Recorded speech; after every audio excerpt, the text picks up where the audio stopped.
I never thought I'd be one of those women who spent their mornings hugging a toilet bowl, but here I was at 6:30 in the morning, my entire body rejecting everything I'd tried to eat in the past 12 hours. The bathroom tiles were cold against my knees, and I could taste nothing but bile and regret. This was my life now, 12 weeks pregnant and so sick I couldn't remember what it felt like to wake up without my stomach trying to turn itself inside out. I heard footsteps in the hallway, soft and hesitant.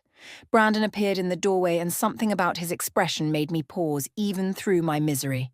He looked genuinely worried, his eyes filled with a concern I hadn't seen in weeks, maybe months. "Jessica, honey, you can't keep going like this," he said, kneeling beside me. His hand touched my back, rubbing small circles the way he used to when we first started dating. "Let me make you something gentle. I've been reading about what helps with morning sickness." I wanted to laugh, but I was too tired. Brandon had been distant for the past 2 months, ever since the pregnancy test came back positive. He'd stopped touching me except for awkward pats on the shoulder. He'd started working late, coming home after I was already asleep. And when his mother Patricia started her daily speeches about how I was being dramatic and seeking attention, he'd just looked at his phone and said nothing. But now here he was, acting like the man I'd married 3 years ago. "You don't have to," I mumbled, wiping my mouth with a shaky hand. "I'll be fine." "No, you won't. Just stay here. I'm going to make you the perfect breakfast. Ginger tea, toast with honey, scrambled eggs, the soft kind you like, and I'll add mint. You love mint," he remembered. After all these weeks of acting like I was a stranger living in his house, he suddenly remembered that I loved mint in my tea.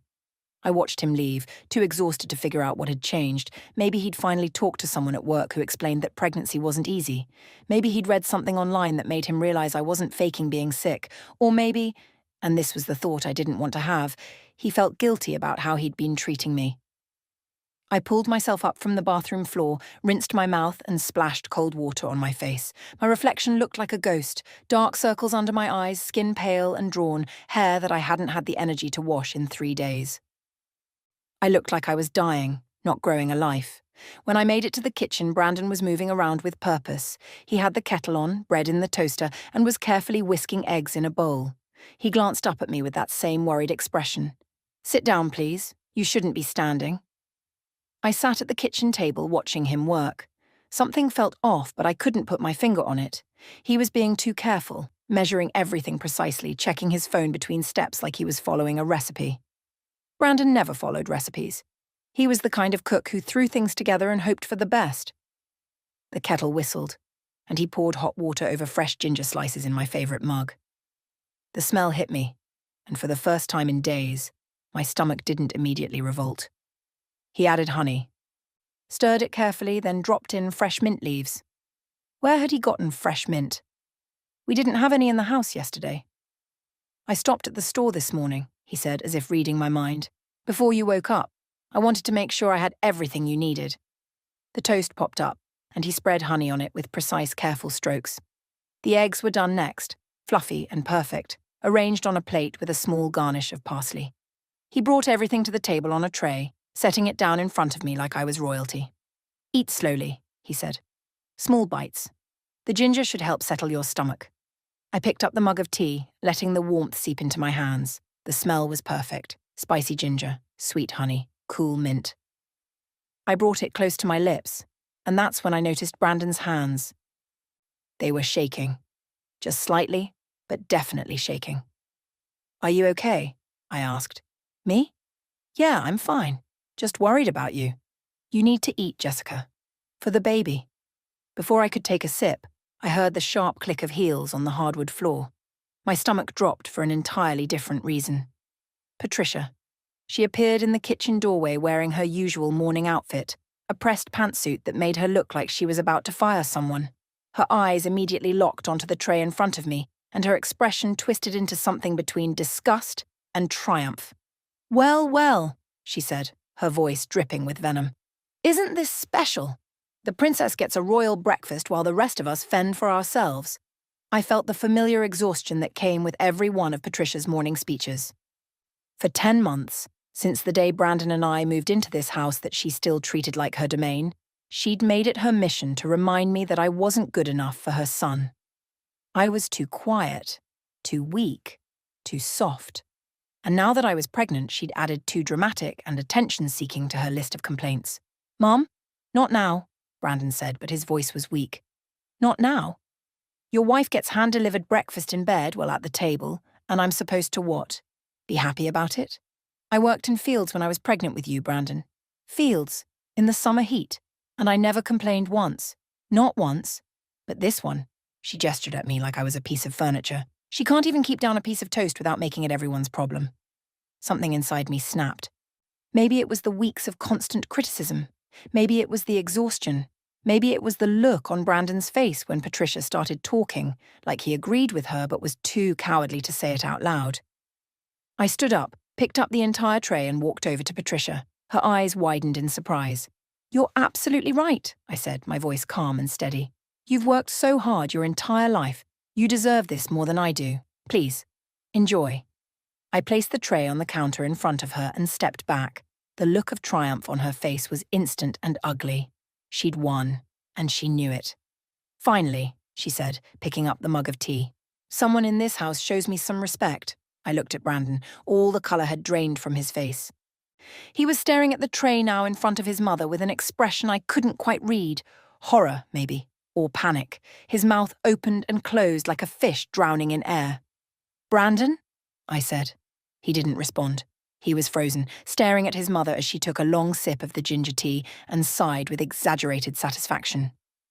"Delicious," Patricia said, setting down the mug and picking up the fork. "See, Jessica? This is what real cooking tastes like. You could learn something." Brandon suddenly grabbed his keys from the counter. "I have to go," he said, his voice strangled. "I'm late for work." "You're never late," I said. "What's wrong?"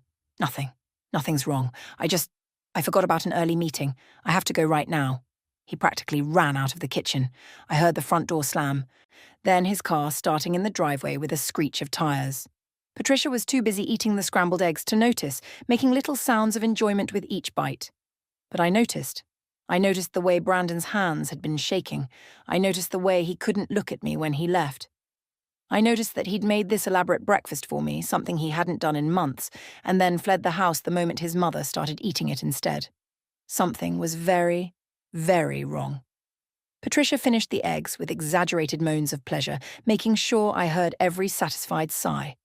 She drained the rest of the tea and even ate the mint leaves at the bottom of the mug, which seemed excessive, but I was too tired to care.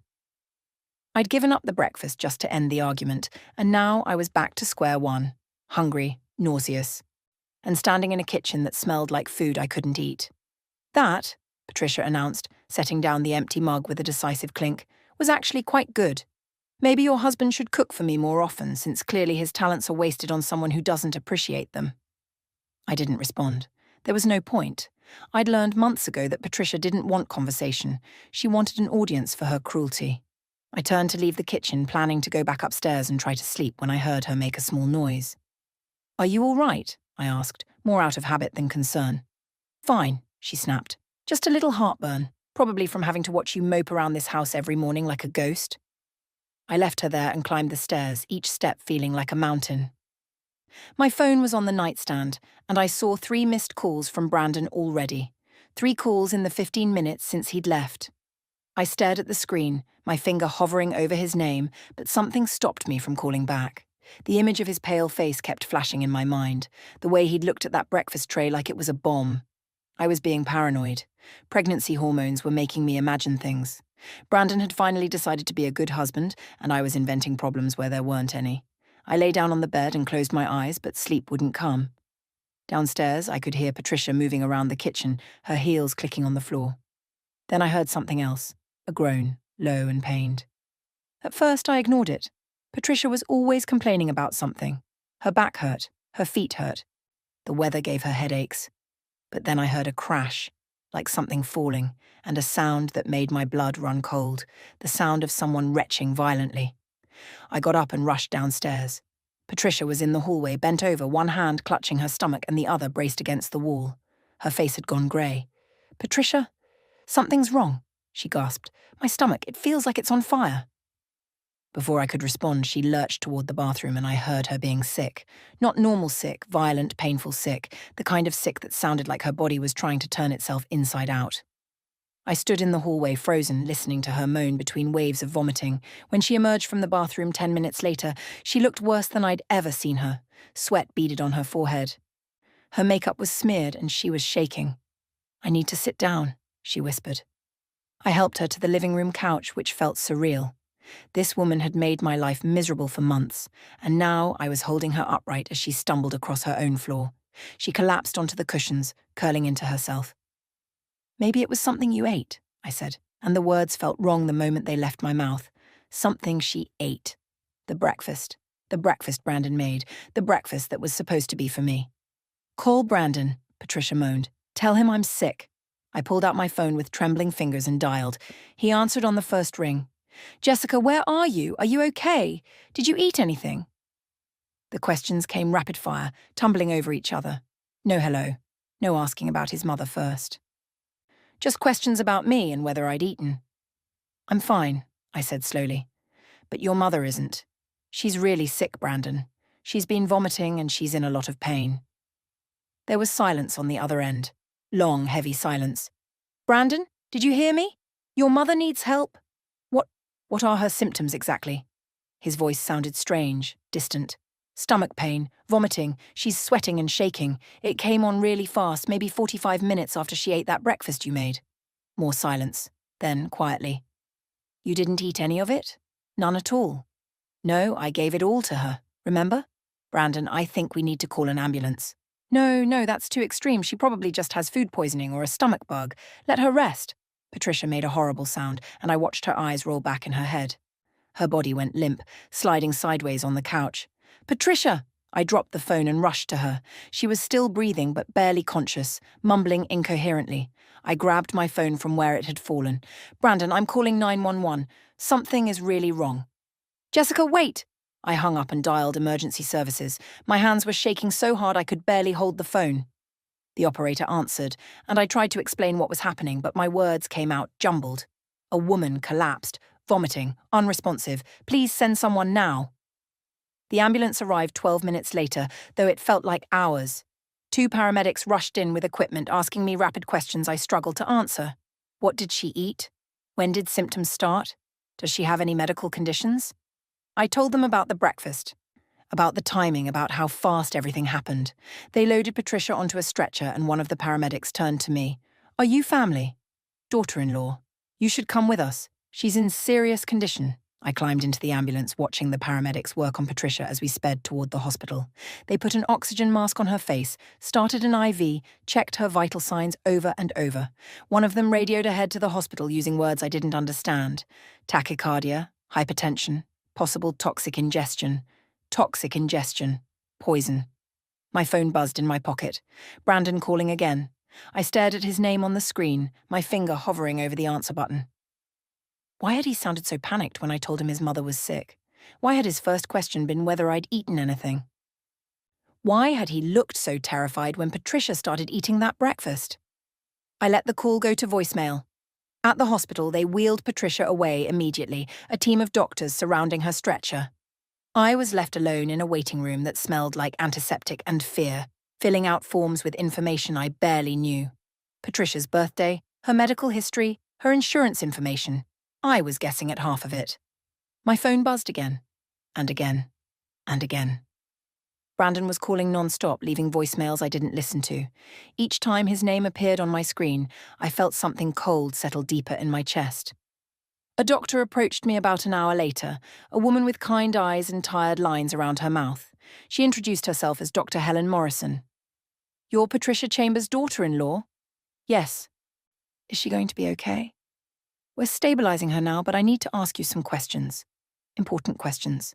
Can we speak privately?" She led me to a small consultation room and closed the door. When she looked at me, her expression made my heart start racing.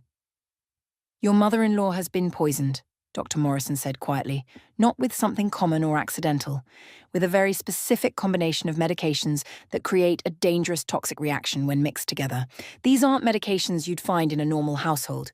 Someone would need to know exactly what they were doing to create this combination." The room tilted. I gripped the arms of the chair to steady myself. "The breakfast," I whispered. "She ate a breakfast my husband made. For me. He made it for me, but I gave it to her instead. Dr. Morrison's expression shifted, and I watched something like alarm flicker across her face. You were the intended recipient of this food? Yes. And you ate none of it? Nothing at all? Nothing. She stood up abruptly. Excuse me for just a moment, don't leave this room. Through the small window in the door, I watched her pull out her phone and make a call, her free hand gesturing urgently. She kept glancing back at me through the window, her expression grave. My own phone buzzed again. Brandon. Always Brandon, calling and calling and calling. This time my finger moved before I could stop it, and I answered. Jessica, thank God, where are you? Is my mother? Why did you run, Brandon? My voice came out flat and cold. Why did you look so scared when your mother ate that breakfast? What was in it? The silence on the other end told me everything I needed to know. I don't know what you're talking about, Brandon finally said, but his voice cracked on the last word. I'm worried about my mother. Which hospital are you at? I'm coming right now. Answer my question first. What was in that breakfast? Jessica, you're being paranoid. Mom probably just had a bad reaction to something, or maybe she has the flu. The doctor says she was poisoned, Brandon. Poisoned with a specific combination of medications. Medications that had to be mixed deliberately. So I'll ask you one more time. What was in that breakfast you made for me? I heard him breathing on the other end, quick and shallow. Then the line went dead. He'd hung up on me. I stared at my phone, my mind spinning in circles that kept coming back to the same impossible conclusion. Brandon had poisoned that breakfast. He'd made it specifically for me, with careful precision, following instructions on his phone. And when I gave it to Patricia instead, he'd gone white as a sheet and fled the house. My husband had tried to kill me. The thought was so enormous, so incomprehensible that my brain kept trying to reject it. This was Brandon, the man who'd proposed to me on a beach at sunset, the man who'd cried when I showed him the positive pregnancy test, even though his tears had seemed strange at the time. Not quite happy, not quite sad. The man who'd promised to love me in sickness and in health. But he'd also been the man who'd grown cold and distant the moment I got pregnant. The man who'd stopped touching me, stopped talking to me, started working late every night. The man who'd stood silent while his mother tore me apart with words every single morning. Dr. Morrison came back into the room with two other people, a man in a suit and a woman in a police uniform. My heart started hammering against my ribs. Jessica, this is Detective Torres and Officer Williams, Dr. Morrison said gently. They need to ask you some questions about this morning. Detective Torres sat down across from me, her dark eyes sharp and assessing. She had the kind of face that had seen terrible things and stopped being surprised by them. Tell me everything that happened this morning, she said. Start from the beginning. Don't leave anything out. So I told her. About waking up sick. About Brandon appearing in the bathroom doorway with concern I hadn't seen in months. About how carefully he'd prepared the breakfast while checking his phone constantly. About how his hands had been shaking when he set the tray down. About Patricia's cruel comments and my decision to give her the food instead. About the way Brandon's face had gone pale, the way he'd stammered and fled. He's been different lately, I said, the words tumbling out faster now. Ever since I got pregnant, cold, distant. And his mother, Patricia, she's been horrible to me since the wedding, but he never defended me. Never. He'd just look away or change the subject. Detective Torres was writing everything down in a small notebook. Did your husband have access to any medications, prescription or otherwise? He takes anxiety medication. And something for sleep, I think. He picks them up from the pharmacy every month. Do you know the names? I shook my head. He never told me. He was private about that stuff. Has he mentioned money problems? Debts? Anything that might suggest financial stress? No, nothing like that. He got promoted at work about 3 months ago. If anything, we have more money now than we used to. I paused, remembering something. But he did insist I sign a new life insurance policy about 2 months ago. Said it was important now that we're having a baby, that I needed to be covered in case something happened to me. The detective's pen stopped moving. She looked up at me and I saw something shift in her expression. How much was the policy for? $500,000. The room went very quiet. Even Dr. Morrison looked away. And I saw Officer Williams shift uncomfortably. Jessica, Detective Torres said carefully, has your husband ever hurt you, physically or otherwise? No, never. He's been cold, yes, but never violent. I thought he was just stressed about becoming a father, that he'd come around eventually. My voice broke. I didn't think he wanted me dead. Dr. Morrison knelt beside my chair. We need to run some tests on you. Blood work to see if there are any traces of these same medications in your system. Jessica, how long have you been experiencing severe morning sickness? About 6 weeks, maybe longer. It started mild and kept getting worse. And before that? How was your pregnancy? Normal. Tired. A little nauseous in the evenings, but nothing like this. The severe sickness came on suddenly and never let up. Dr. Hart, Sergeant Morrison, and Detective Torres exchanged a look that made my stomach drop even further. What? I asked. What does that mean? Morning sickness typically peaks around 8 to 10 weeks and then starts to improve, Dr. Morrison said slowly. It doesn't usually intensify steadily over 6 weeks unless there's another factor involved.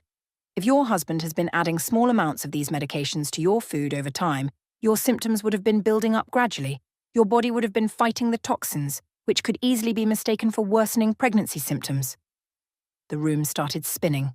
I gripped the edges of my chair, trying to process what she was saying. Brandon hadn't just tried to poison me once. He'd been doing it for weeks.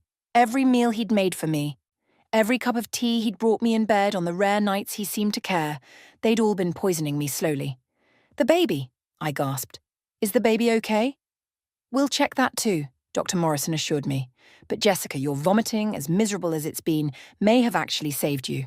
If you've been expelling most of what you eat, the toxins wouldn't have had time to accumulate to deadly levels in your system. Your body was trying to protect itself and your baby. A nurse came in with equipment for drawing blood. I let her tie the tourniquet around my arm, watching my blood fill vial after vial. Evidence.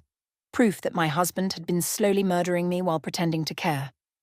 I need to ask you something difficult, Detective Torres said while the nurse worked. Do you have any idea why your husband might want you dead? Beyond the life insurance money? I opened my mouth to say no, then stopped. There was something that had bothered me for months, but that I'd pushed aside because I didn't want to see it. He's been texting someone a lot, I said quietly. Someone named Kevin, late at night, when he thinks I'm asleep. He always angles his phone away so I can't see the screen, and he smiles when he reads the messages. Really smiles, in a way he hasn't smiled at me in over a year. Kevin who? I don't know. A co-worker, I think. Brandon mentioned him once or twice. They have lunch together sometimes. Detective Torres made more notes. We'll need to look at your husband's phone and computer, his work emails, his financial records. Is there anything else you can think of? Anything unusual in his behavior over the past few months? I thought about it. Really thought about it, forcing myself to remember details I'd been too tired and sick to question at the time. He started going to the gym, I said. 3 months ago, right after I got pregnant. He'd never cared about exercise before, but suddenly he was going 4 times a week. Always in the evenings, always for 2 or 3 hours. I thought he was just dealing with stress about becoming a father. Did he ever mention who he worked out with? No. He said he went alone. But sometimes... I stopped, the memory surfacing sharp and clear. Sometimes he'd come home smelling like cologne. Not his cologne. Something different. Expensive. And one time I saw a receipt in his gym bag from a restaurant across town. A nice restaurant. The kind of place you take someone on a date, not the kind where you grab food after working out. The detective closed her notebook. Jessica, I'm going to be honest with you.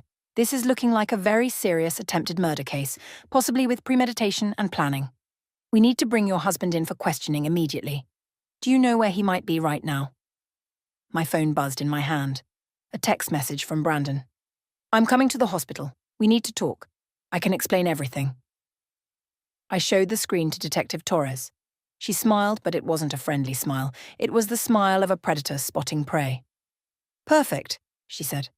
Let him come. Detective Torres made a phone call, speaking in low, clipped tones, to someone about positioning officers and securing exits. Officer Williams left the room, presumably to coordinate whatever trap they were setting for Brandon. I sat in the chair with my arms wrapped around myself, feeling like I'd stepped into someone else's nightmare. Jessica, when your husband arrives, we need you to stay calm, Detective Torres said. Act as normal as possible. We'll have officers positioned throughout the hospital, and I'll be close by. You won't be in any danger. I don't think I can look at him, I whispered. I don't think I can sit there and pretend everything's fine when he tried to... Dr. Morrison squeezed my shoulder. You're stronger than you think. You gave away that breakfast this morning when everything in you must have wanted to eat it. That instinct, that decision, saved your life. A nurse came to take me for an ultrasound and more tests. As I lay on the examination table with cold gel on my stomach, watching the flickering image of my baby on the screen, so small, so impossibly fragile, I felt something harden inside me. This tiny person had done nothing wrong, didn't deserve a father who'd tried to kill its mother before it was even born. Heartbeat is strong, the technician said. Everything looks good. You have a fighter in there. A fighter. Like mother. Like child. They brought me back to a private room on the 3rd floor, away from the emergency department. Detective Torres explained they'd moved Patricia to intensive care on a different floor. She was stable now, sedated, but alive. The doctors had flushed the toxins from her system just in time. "She's lucky you called when you did," Dr. Morrison said. "Another hour, and the damage might have been irreversible." My phone buzzed again. "Brandon, I'm in the parking lot. Which floor are you on?" Detective Torres nodded at me. I typed back with shaking fingers. "3rd floor, room 312. "Remember," the detective said, "stay calm. Let him talk. We'll be listening to everything." She showed me a small device clipped to the collar of her jacket, a microphone. Then she and Officer Williams left the room, but I knew they were just outside, watching through the door's small window. I sat on the edge of the hospital bed and waited. Every second felt like an hour. My mind kept replaying the morning in horrible detail. Brandon's careful preparation of the food, his shaking hands, his terrified face when Patricia ate it instead of me. How long had he been planning this? How many times had he lain beside me in bed thinking about my death? Footsteps in the hallway. My whole body tensed. The door opened, and Brandon walked in carrying a bouquet of roses. Red roses, my favourite, though I couldn't remember the last time he'd bought me flowers. He'd changed clothes since this morning, now wearing a fresh button-down shirt and khakis. His hair was perfectly styled. He looked like a man who'd spent the past few hours making himself presentable, not like a man whose mother was in intensive care. "Jessica," he said, and his voice cracked with what sounded like genuine emotion. "Thank God you're okay." "Are you okay? Did they check you out? Is the baby?" "The baby's fine," I said, keeping my voice as steady as I could. "I'm fine. Your mother is the one who's sick." He set the flowers on the small table beside the bed, and I noticed his hands, the same hands that had prepared my poisoned breakfast, were trembling again. "How is she? Can I see her?" "She's in intensive care. They're not allowing visitors yet." I watched his face carefully. "Brandon, what happened this morning? Why did you leave so fast?" "I told you, I had an early meeting. I forgot about it until—" "You never forget meetings, and you never leave without styling your hair. You practically ran out of that house." His jaw tightened. "I was running late, Jessica, that's all. I'm sorry I wasn't there when Mom got sick. I should have stayed. The doctors say she was poisoned." I let the word hang in the air between us, watching his reaction. His face went through several expressions in rapid succession: surprise, confusion, concern, and something else I couldn't quite identify.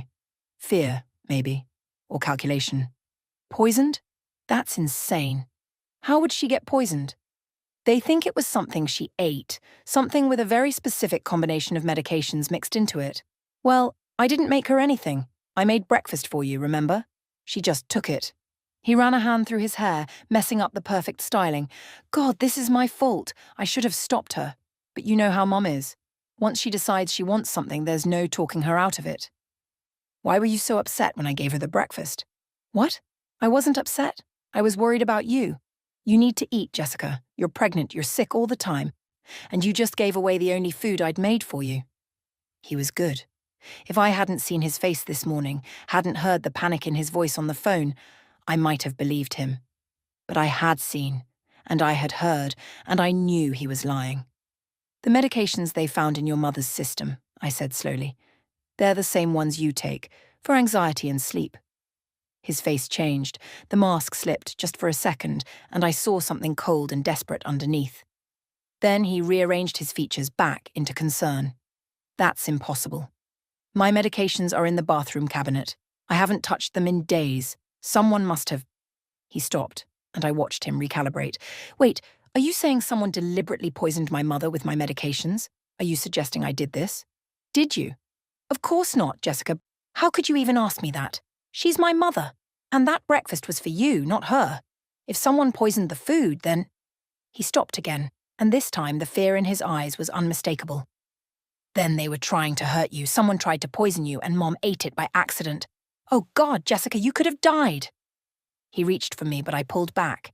His hand froze in midair. Don't touch me. Jessica, what's going on? Why are you acting like this? How long have you been poisoning me, Brandon? The question came out flat and cold. Brandon's mouth opened and closed. His hand dropped to his side. What are you talking about? My morning sickness. It's been getting worse for 6 weeks, not better. The doctors think someone's been adding small amounts of medication to my food over time, building up the toxins slowly, making it look like pregnancy complications. That's insane. You're not thinking clearly. The pregnancy hormones, the stress. Stop lying to me. My voice rose, echoing off the sterile walls. I know it was you. I know you've been poisoning me for weeks. I know about the life insurance policy. I know. The door burst open. Detective Torres strode in with Officer Williams behind her and 2 more uniformed officers I hadn't seen before. Brandon Chambers, Detective Torres said, her voice sharp and official. I need you to come with us for questioning regarding the attempted murder of Patricia Chambers and Jessica Chambers. Brandon's face went white. He looked at me, then at the detective, then back at me. Jessica, you called the police? On me. I'm your husband. I'm the father of your child. You tried to kill me, I said, and saying it out loud made it real in a way it hadn't been before. You tried to kill your own baby. I would never. Jessica, please, you have to believe me. I love you. I love our baby. This is all a misunderstanding. Then you won't mind coming down to the station to clear things up, Detective Torres said. We just have a few questions. Am I under arrest? Not yet, but we can arrange that if you'd prefer. Brandon looked at me one more time, his eyes pleading. I turned away. I couldn't look at him anymore. Fine, he said. I'll answer your questions, but I want a lawyer. That's your right, Detective Torres said. She nodded to the officers, who positioned themselves on either side of Brandon. Let's go. As they led him toward the door, Brandon twisted back to look at me. Jessica, I swear to you I didn't do this. You have to believe me. I would never hurt you. Never. Then they were gone, and I was alone in the hospital room with a bouquet of roses that suddenly looked like a funeral arrangement. My phone was still in my hand, and when I looked at it, I saw notifications I'd ignored during the confrontation. Text messages. Not from Brandon. From a number I didn't recognize. The first one said, Is everything okay? Brandon left work in a panic this morning. The second said, He's not answering my calls. I'm worried. The third said, Jessica, if you're reading this, I'm sorry. I never meant for things to go this far. My name is Kevin. My hands started shaking so hard I nearly dropped the phone. Kevin, the name Brandon had been texting late at night, the person who made him smile. I opened the message thread and my stomach dropped. There were dozens of messages going back months. I scrolled up, reading through them with growing horror. Brandon had sent Kevin a message just 2 hours ago. Everything's falling apart. She gave the breakfast to my mother instead. Mum might die. What do I do? Kevin had replied, Stay calm. Stick to the plan. There's no evidence linking you to anything, Brandon.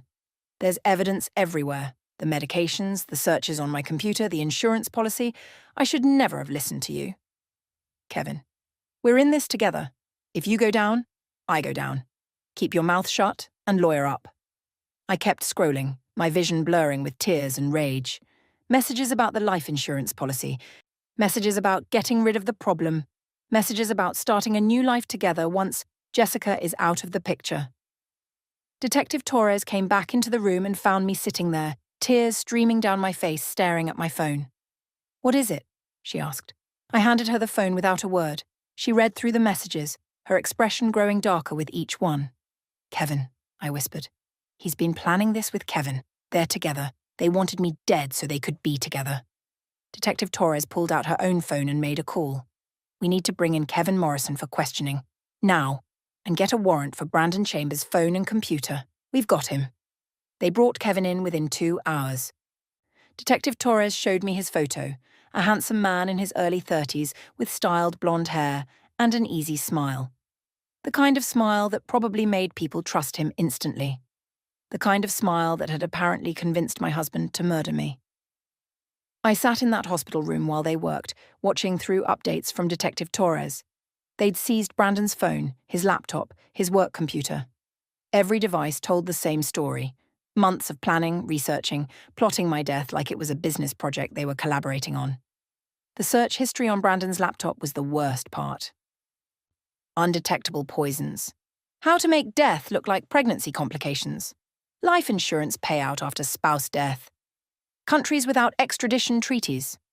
He'd even joined online forums where he'd asked hypothetical questions about the perfect murder, thinking he was anonymous behind a screen name. But he hadn't been careful enough. Nothing on the internet is truly anonymous. Detective Torres came back with printouts of text messages between Brandon and Kevin. She laid them out on the table like playing cards, each one more damning than the last.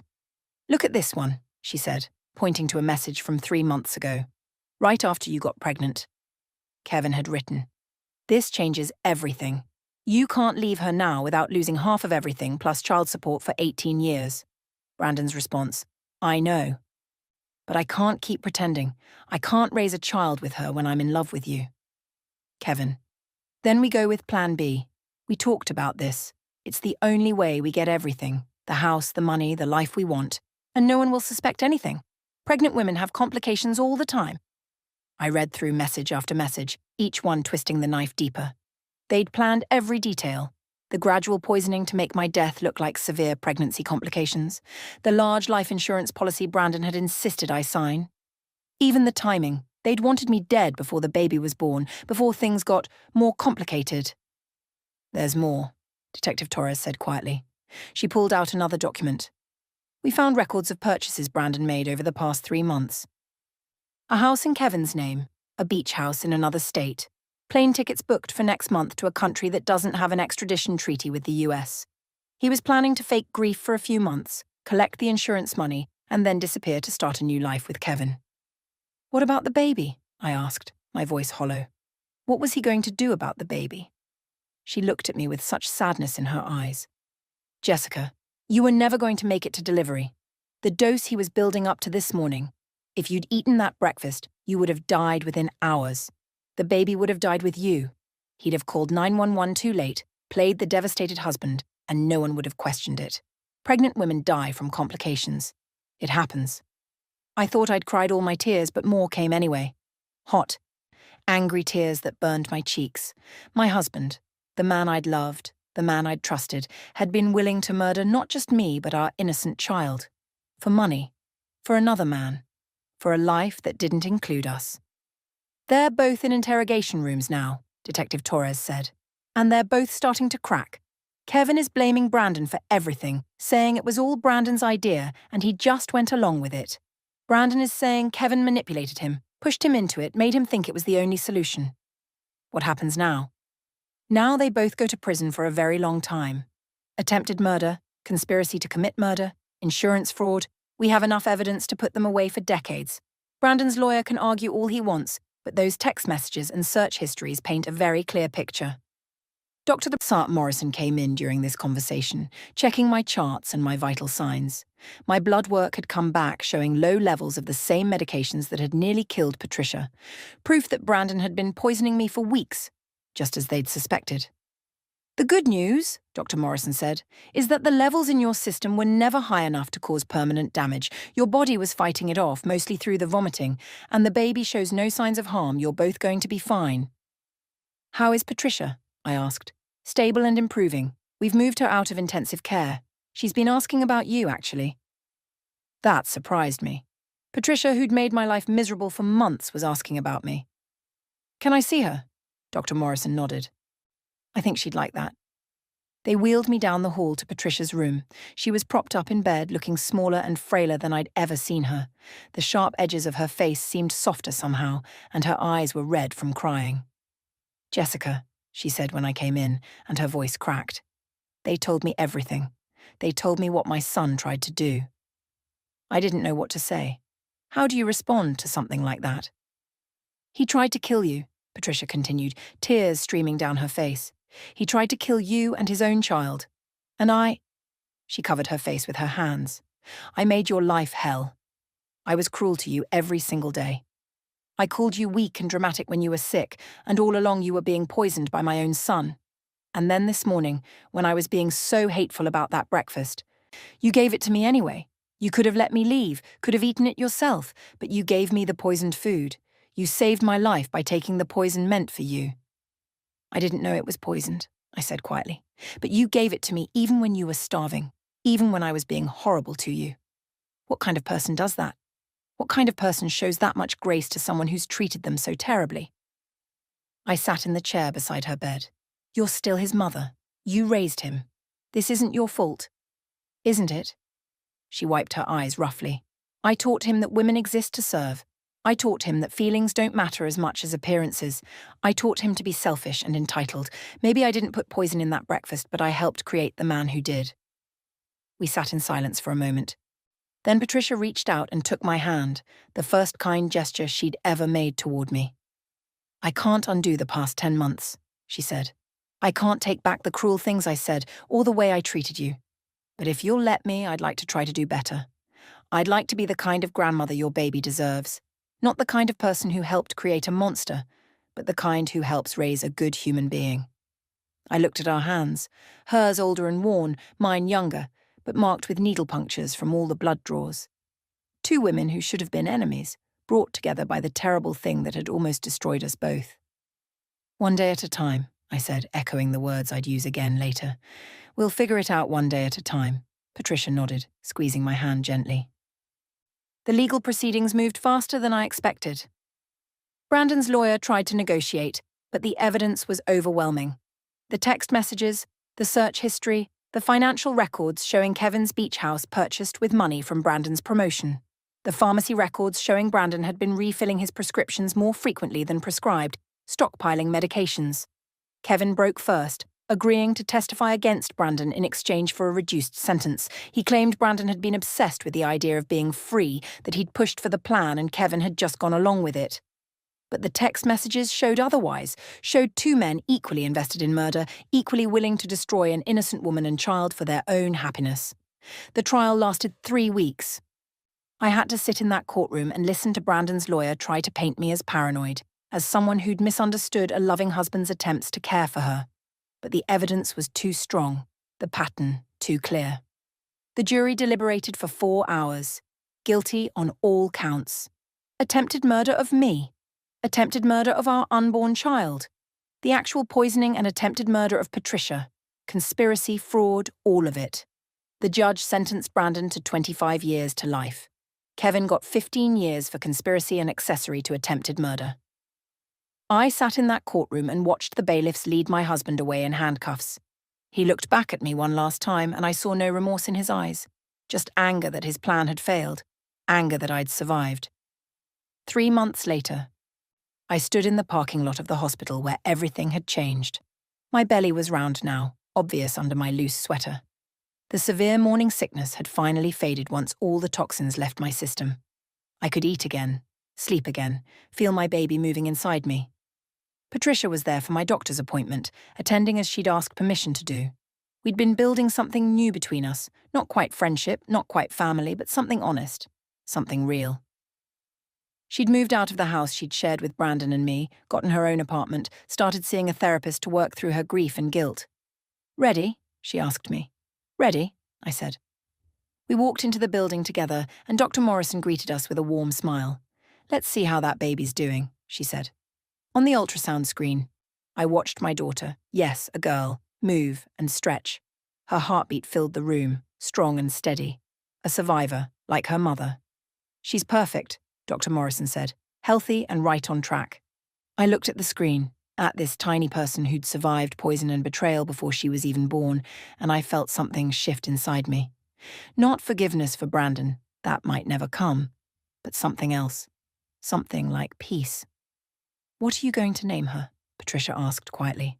I'd thought about this for weeks, considered dozens of names, but only one felt right. "Hope," I said. "Her name is Hope." Because that's what she was. Proof that even when someone tries to destroy you, even when the person you trust most becomes your worst enemy, you can survive. You can build something new from the ashes. You can choose grace over bitterness, life over death. I left the hospital that day with Patricia beside me, my hand resting on my belly where hope was growing strong. The future stretched ahead, uncertain but mine. No more poison, no more lies, no more fear.